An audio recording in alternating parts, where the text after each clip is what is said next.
12절 그러므로 너희는 하나님이 택하사 거룩하고 사랑받는 자처럼 긍휼과 자비와 겸손과 온유와 오래 참음을 옷 입고 누가 누구에게 불만이 있거든 서로 용납하여 피차 용서하되 주께서 너희를 용서하신 것 같이 너희도 그리하고 이 모든 것 위에 사랑을 더하라.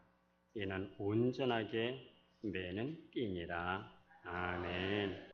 미국 9.11 테러 사건 때에 수많은 사람들이 죽었습니다.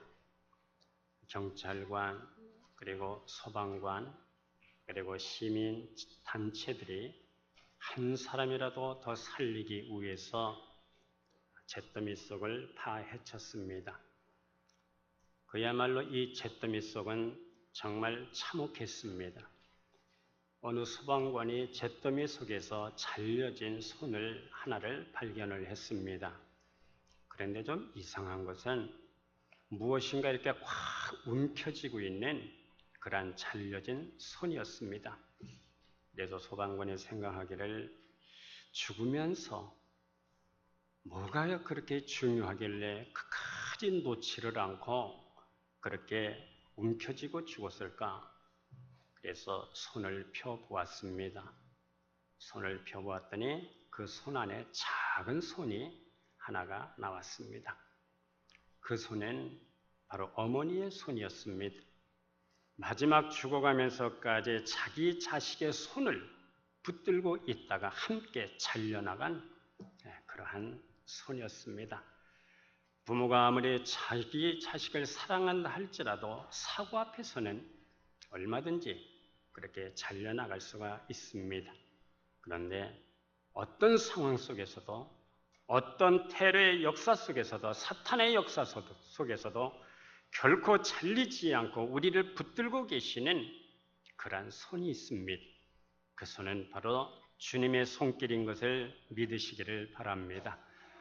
우리가 마태복음 28장 20절에 보면은 볼지어다 내가 세상 끝날까지 항상 너희와 함께 있으리라 약속하셨습니다. 오늘도 우리 주님이 함께 하시는 삶이시기를 주의 이름으로 축복합니다. 누가 그리스도인입니까? 할 때에 그리스도인은 혼자 사는 사람이 아닙니다. 그리스도와 함께 사는 사람이 그리스도인입니다. 그리스도가 있어서 내가 있고 그리스도를 위해서 내가 있습니다. 그리스도와 함께 운명을 같이 하는 사람이 그리스도인입니다. 그리스도와 함께 연합이 되어서 그리스도와 함께 운명을 같이 하면서 살아가는 사람이 바로 그리스도인입니다. 어느 교회 다니는 부인이 이렇게 말을 합니다. 제 남편은 교회는 안 다니지만은 예수 믿는 사람보다 더 착합니다. 술도 안 먹고 담배도 안 핍니다. 얼마나 착한지 모릅니다. 그러나 이분은 아직 그리스도인이 아닙니다. 예수 믿는다는 것은 단지 교회를 나오는 것이 아닙니다. 그것은 예수님의 십자가와 부활에 함께 내가 연합되어서 살아가는 사람이 그리스도인입니다. 십자가에서 계시된 하나님의 말씀이 나를 울리고 나를 변화시켜 주시고 나를 감격하게 할 때에 그때부터 그리스도인입니다. 십자가에서 계시된 하나님의 말씀이 들려오지 않는 사람은 그리스도인이 아닙니다. 예수를 믿는 사람은 주님과 함께 죽는 시간이 바로 이것이 첫 번째 사건입니다. 2000년 전 예수님께서 죽으신 그 역사적 사건이 시와 공간을 초월해서 오늘 나에게 현실화되어서 예수님이 십자가에서 죽으실 때 나도 함께 죽는 것입니다. 그래서 갈라디아서 2장 20절에 보면은 내가 그리스도와 함께 십자가에 못 박혔다고 말씀을 합니다. 내가 죽었는데 날마다 죽는다는 의미는 십자가에 못 박히는 이 죽는 것을 매일 반복한다는 겁니다. 매일 반복해서 그리스도와 함께 죽을 때 매일 반복해서 그리스도와 함께 살아나는 역사가 일어나게 되는 것입니다. 우리에게 구원을 주시는 유일한 길, 십자가에 내가 그리스도와 함께 죽을 때 거기서 내 안에 그리스도가 들어오셔서 새로운 피조물이 우리가 될 수가 있는 것입니다. 그리스도와 십자가에 함께 못 박힌 사건을 상징적으로 보여주는 것이 바로 세례입니다. 우리는 주님과 매일 죽는 십자가에 매일 못 박혀는 매일 세례가 있어야 됩니다. 세상의 초등학문이나 율법이나 철학이나 내 욕심이나 그리고 허탄한 생각들이나 하나님께로부터 오지 않은 혈과 육, 이것들이 그리스도와 함께 죽는 체험으로 우리가 가는 것입니다. 그리스도와 함께 연합해서 죽는 것입니다. 죄를 끌어당기는 이 본능을 그리스도와 함께 십자가에서 못 박혀 날마다 우리는 죽는 것입니다. 한마디로 예수 죽음, 내 죽음입니다. 예수 죽음, 내 죽음이 오늘 현실화되어야 하는 것입니다. 그리스도와 함께 죽는 이 죽음, 여기서부터 생명의 관계가 시작이 되는 것입니다. 이것이 우리 그리스도인들이 그리스도와 함께 겪는 첫 번째 사건입니다. 그리스도와 함께 십자가에서 죽는 자는 이제 그리스도와 함께 장사되는 것입니다. 살아있는 자를 장사하지 않습니다. 죽어야 장사를 합니다. 그리스도와 함께 장사되었던 말은 자기 삶의 모든 방식을 포기했다는 뜻입니다. 그리스도와 함께 하지 않는 삶은 종교 생활에 불과합니다. 종교 생활에는 하나님과 관계가 없습니다. 그리스도와 함께 장사되고 예수 장사, 내 장사가 될 때 진정한 자유는 여기서부터 시작이 됩니다. 여기서부터 생명의 교류가 일어나게 됩니다. 여기서부터 진정한 자유가 주어지게 됩니다. 자유라고 하는 것은 내 마음대로 행하는 것이 아니라 물고기가 물속에서 자유하듯이 하나님과 거리낌이 없는 상태, 거침이 없는 상태를 바로 말하는 것입니다. 내 생각과 방식과 행함이 하나님과 거침이 없는 상태, 바로 이런 상태가 자유입니다. 예수 그리스도와 함께 십자가에서 죽고 예수님과 함께 장사가 돼서 우리에게 참 자유가 주어져서 하나님과 거리낌이 없는 상태, 거침이 없는 상태로 생명의 교류가 날마다 번성할 수 있기를 주의 이름으로 축복합니다. 예수 죽음, 내 죽음, 예수 장사, 내 장사가 될 때에 예수님의 부활에 우리도 생명으로 연합이 될 수가 있습니다. 로마서 6장 5절에 보면은 만일 우리가 그의 죽으심과 같은 모양으로 연합한 자가 되었으면 또한 그의 부활과 같은 모양으로 연합한 자가 되리라 말씀합니다. 예수님과 함께 같은 모양으로 십자가에서 죽으심과 연합되었으면 부활에도 같은 모양으로 연합이 되어서 일으키심을 받게 되는 것을 믿으시기를 바랍니다. 부활의 생명이 역동적으로 역사하는 자를 음부의 권세가, 지옥의 권세가 이길 수가 없습니다. 죽은 자를 살리신 부활의 능력이 내 안에 들어왔으니 예수님이 내 안에 살고 나를 통해서 그분의 영광이 드러나는 것이고 하나님의 영향이 미쳐지는 것이고 그 영향으로 사람들의 변화가 되는 이 현실적인 것을 우리가 날마다 경험하면서 살아가는 것입니다. 그래서 우리는 이 창조의 목적대로 살아갈 수가 있습니다. 우리는 내 안에서 꿈틀거리는 혈과 육, 보는 것 때문에 오염이 되고 들리는 것 때문에 내 안으로 들어오는 모든 이런 것들을 순간순간 십자가에 못을 박아야 됩니다. 이런 것들이 십자가에서 처리되지 않고 내가 살아서 움직이면은 사람을 쳐다보는 순간 은혜는 다 사라져버리고 옛사람이 꿈틀거리게 됩니다. 섭섭함이 꿈틀거리고 미움이 꿈틀거리고 증오가 꿈틀거리고 복수심이 꿈틀거립니다. 여기에 사탄이 역사하여 우리 안에 옛사람을 번성하여 그래서 우리는 죄를 짓게 만드는 것입니다. 죽어야 새로운 부활의 권능이 역사하여 우리는 새 사람 본능으로 살아갈 수가 있습니다.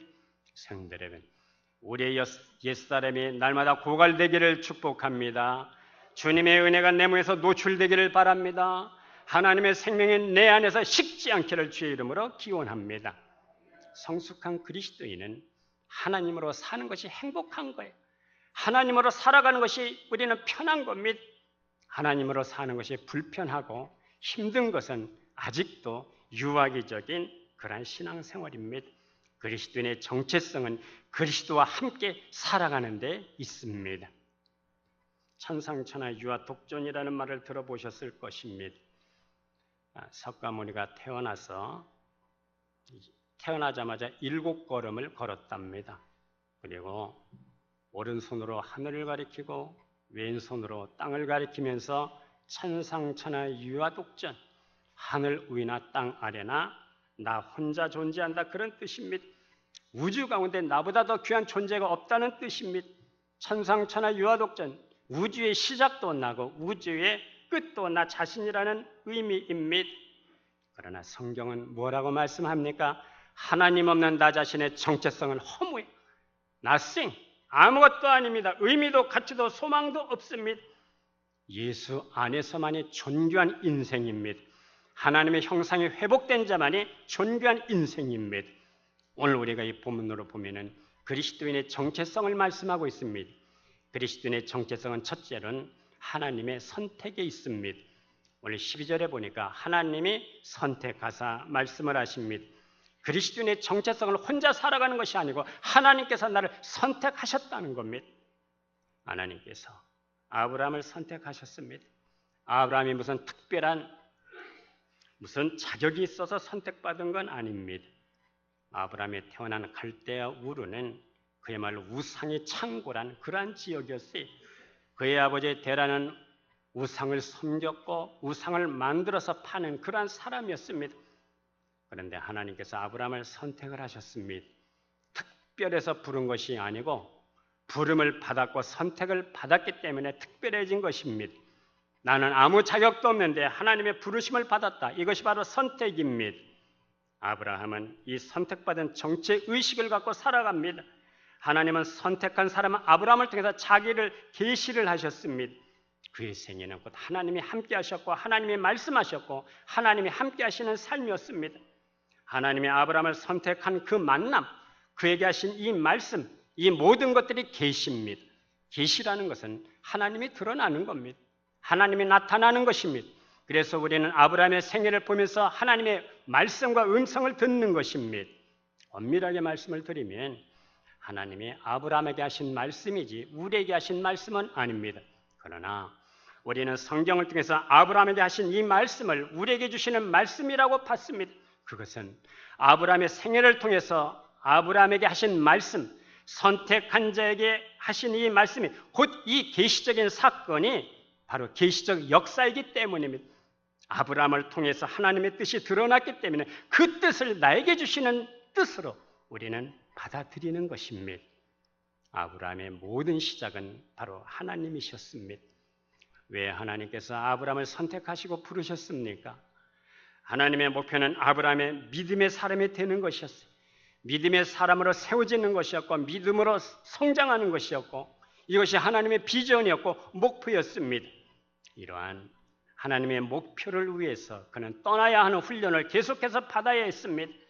갈대아 우르를 떠나고 자아를 떠나고 자기의 라이프 스타일을 떠나고 자기의 삶의 방식을 떠나야 했습니다. 하나님 외에 다른 것을 의지하는 이 의존성을 계속해서 결별해야 했습니다. 바로 이것이 십자가의 체험이고 진정한 의미에서 할 일입니다. 세상적 경향성을 깨뜨리고 그것을 결별하는 사람, 여기에 그리스도의 정체성이 있습니다. 하나님은 아브라함이 떠나야 할 많은 이러한 요소를 위해서 반복적으로 환경과 상황을 만들어 가셨습니다. 더 이상 하나님 외에는 떠날 것이 없는 사람이 될 때까지 그렇게 아브라함의 삶을 추척을 하셨습니다. 우리는 예수를 믿으면서 이것을 계속적으로 경험하게 되는 것입니다. 하나님의 말씀이라면 조금 더 의심이 없는 사람으로 하나님께서 그렇게 만들어 가시는 것입니다. 로마서 4장 19절에서 20절에 보면은 이런 말씀이 있습니다. 우리 이해를 돕기 위해서 다 같이 한번 읽어보겠습니다. 그가 백선하되 자기의 몸이 죽은 것을 사라의 태가 죽은 것 같음을 알고도 믿음이 약하여지지 아니하고 믿음이 없어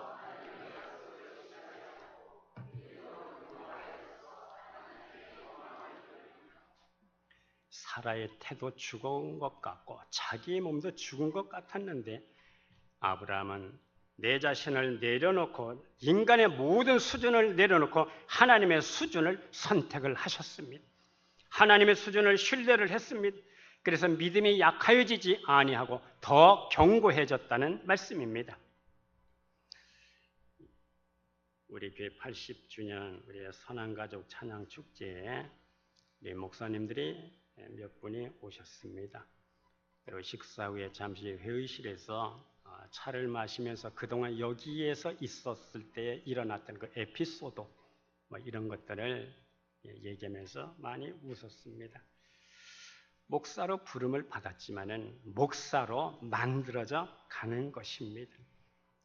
우리 선한교회를 거쳐간 많은 목사님들이 참 하나같이 목회를 잘한다 하는 소문이 들려와서 참 얼마나 감사한지 모르겠습니다. 물론 제가 오기 전에도 목사님들이 계셨습니다.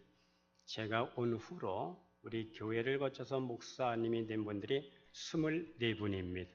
그리고 여목사님이 3분이고, 그리고 유치부 여전도사로 있다가 목회자 부인이 된 사람이 3분이 있었습니다.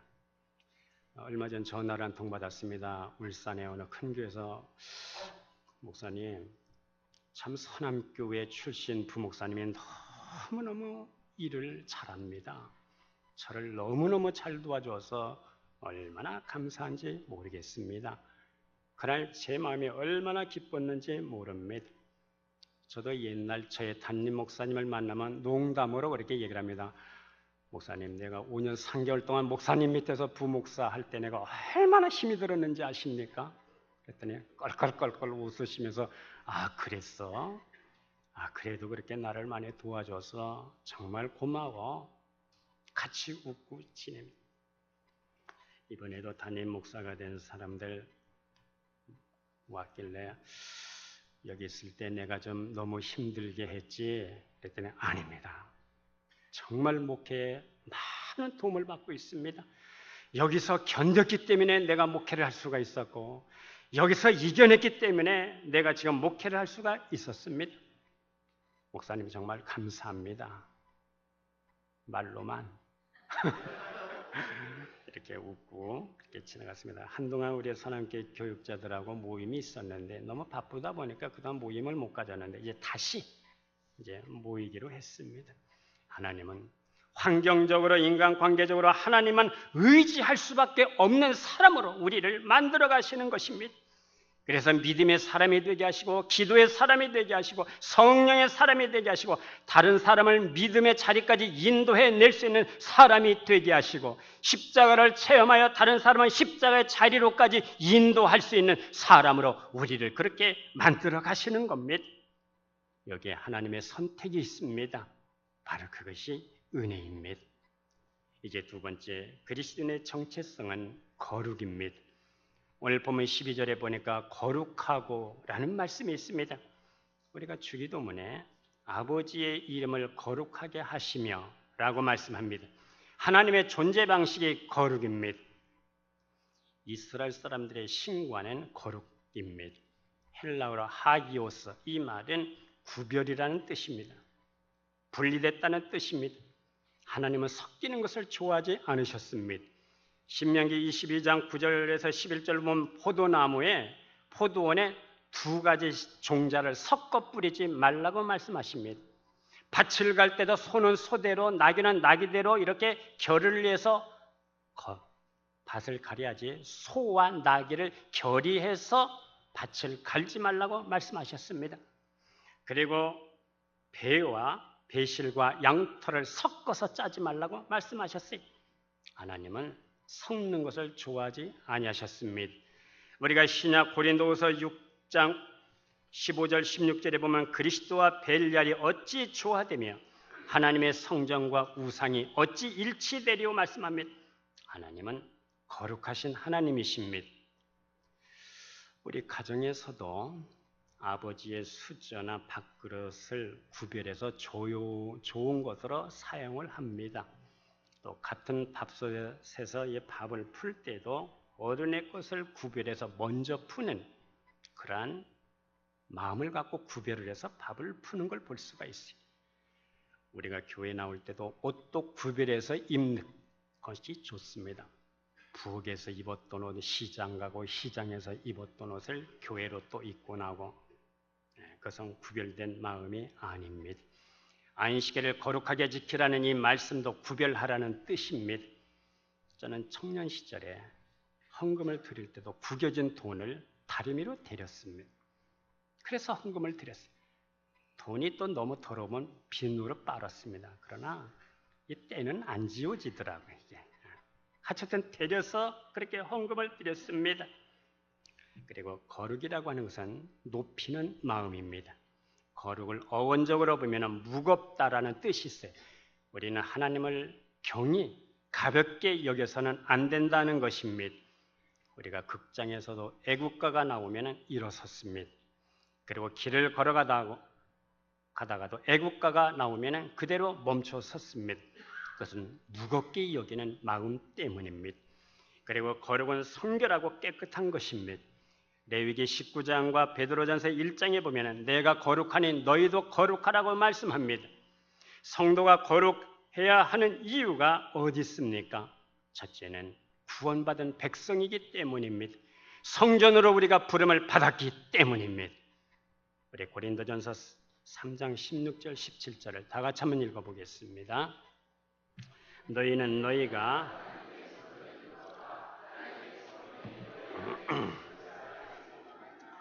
누구든지 하나님의 성전을 더럽히면 하나님이 그 사람을 멸하시리라. 하나님의 성전은 거룩하니 너희도 그러하니라. 아멘. 우리는 성전으로 하나님 앞에 부름을 받았습니다. 하나님의 성전이 거룩하니 너희도 거룩하고 구별되어져야 한다는 말씀입니다. 그러므로 성령 받고 구원받은 자는 오늘 구별되게 살아야 합니다. 그리고 또한 우리가 거룩하게 살아야 할 이유는 심판이 있기 때문입니다. 예수님의 초림은 구원자로 이 땅에 오셨습니다. 그러나 다시 오실 예수님은 심판자로 이 땅에 오시는 것입니다. 역사를 심판하실 것이고 교회를 심판하실 것이고 영생과 영벌로 그렇게 심판하실 것이고 기름을 준비한 자와 준비하지 못한 자를 심판하실 것이고 양과 염소를 갈라서 심판을 하실 것입니다. 우리는 마라나타를 믿습니다. 고린도전서 16장 22절 우리 주여 오시옵소서. 우리 주여 오시옵소서. 이 말이 아람어입니다.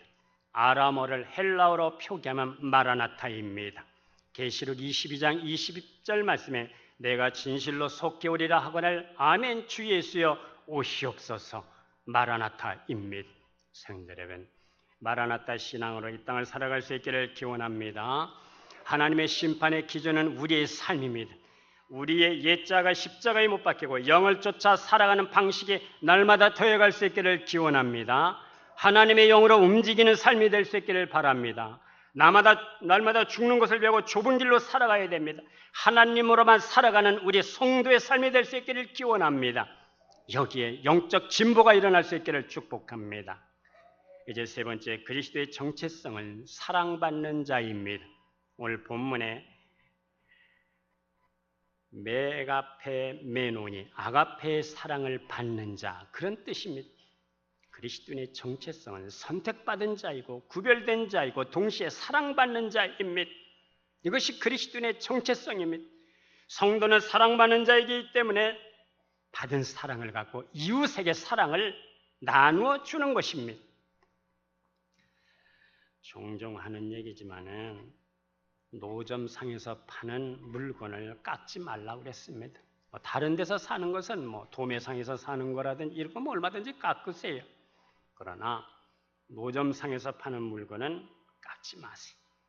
노점상 하는 분들은 대개가 거의 영세 상인입니다.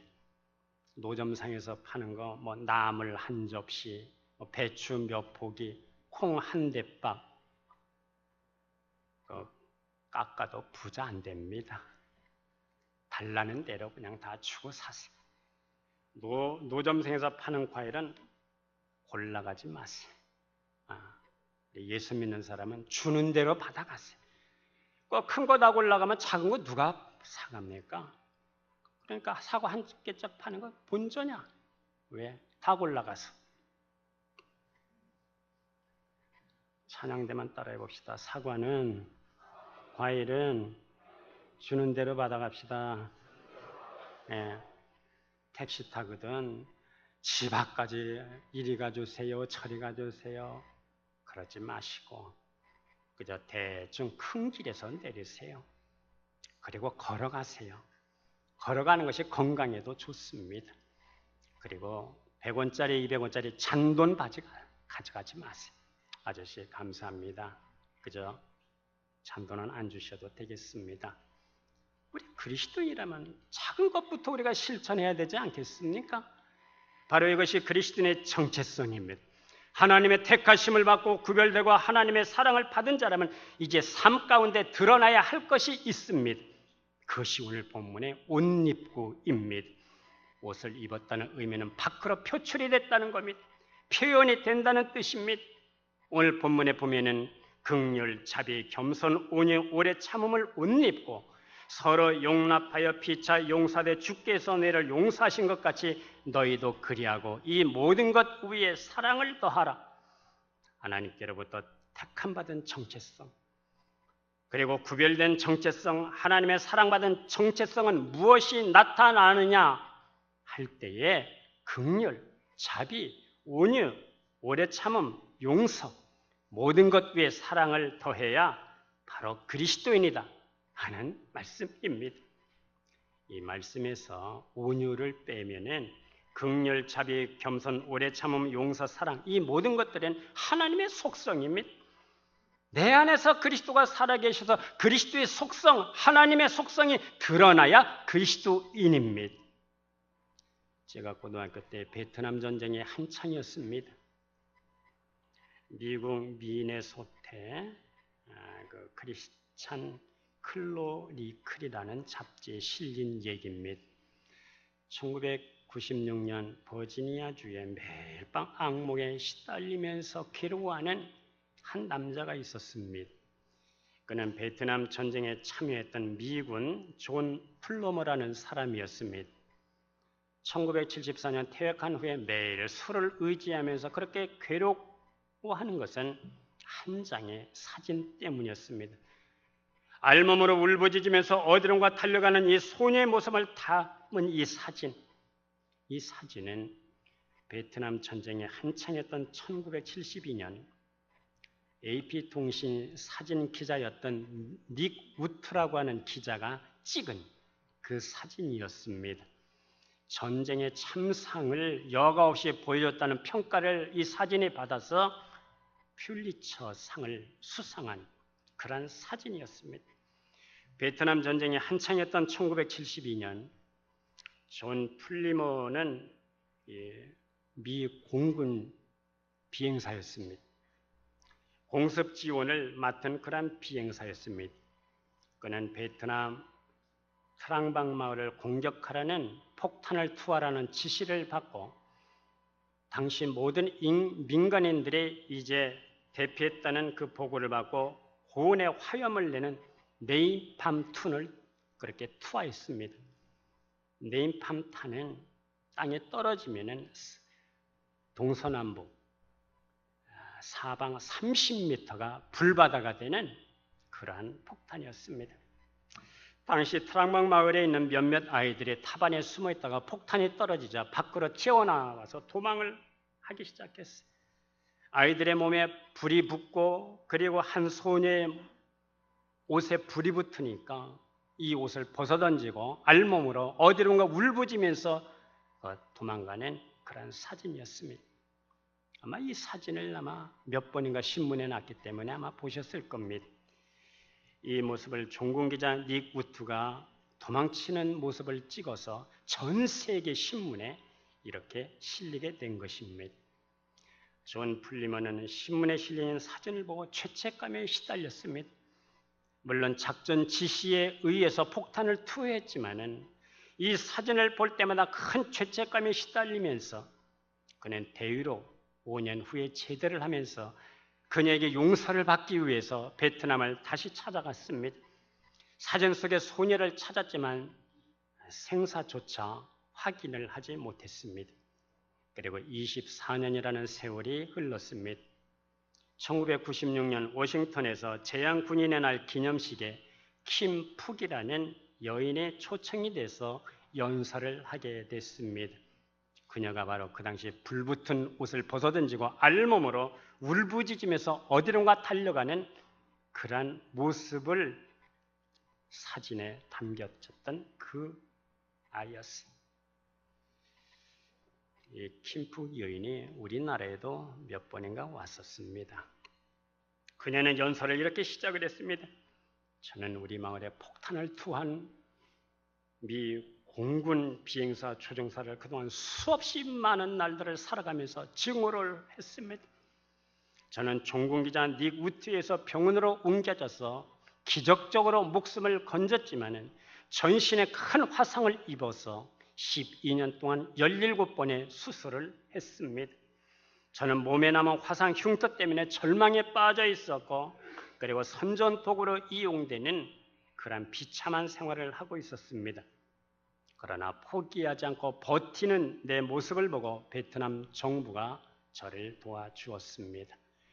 베트남 정부는 저를 도와서 큐바에서 공부할 수 있도록 그렇게 배려를 해 주었습니다. 큐바에서 남편을 만나 카나다로 망명을 했습니다. 이제 내가 주님을 만나고 나서 그를 용서하고 싶은 마음이 들었습니다. 그를 만나면 당신을 용서합니다. 이 말을 꼭 전하고 싶습니다. 그런데 놀랍게도 그 자리에 존 퍼플러 비행기 조종사가 그 자리에 앉아 있었습니다. 이 얘기를 듣자 그는 벌떡 일어나서 제가 바로 그 조종사입니다. 저는 그 마을에 폭탄을 투한 일로 말미암아 얼마나 많은 세월을 고통스럽게 지내왔는지 모릅니다. 그는 눈물을 펑펑 흘리면서 저를 용서해 주십시오. 제가 잘못했습니다. 저를 용서해 주십시오. 그때 그녀는 용서합니다. 당신을 주님의 이름으로 용서합니다. 용서합니다. 그랬더니 거기에 참여했던 많은 사람들이 일어나서 우리와 같은 박수를 그렇게 쳤습니다. 신문은 그녀가 월남전 이후에 그리스도인이 되었고, 그리고 비행사 조종사 역시 오래전부터 신실한 그리스도인이 되었다고 그렇게 기사를 썼습니다. 그리스도인의 정체성은 하나님께로부터 선택받은 자입니다. 그리고 구별된 자입니다. 그리고 하나님의 사랑을 받고 있는 자입니다. 이제 그리스도인의 정체성이 하나님의 속성인 긍휼과 자비와 겸손과 온유와 오래 참음과 용서, 이 모든 것 위에 사랑이 더해져야 바로 그리스도인입니다. 오늘 성경은 말씀합니다. 주께서 너희를 용서하신 것 같이 너희도 그리하고, 용서하신 것 같이 너희도 그리하라. 용서하고 싶은 마음은 내 마음이 아닙니다. 주님이 주신 마음입니다. 성령이 우리에게 주신 마음입니다. 성도 여러분, 그리스도의 신부의 속성이 나타날 수 있기를 축복합니다. 부활의 신부의 속성으로 살아갈 수 있기를 바랍니다. 하나님의 속성이 주님을 닮은 자로 나타날 수 있기를 바랍니다. 하나님의 것이 표현되고 유출되기를 바라고, 하늘의 것이 유통되는 우리의 삶이 될 수 있기를 기원합니다. 기도하겠습니다.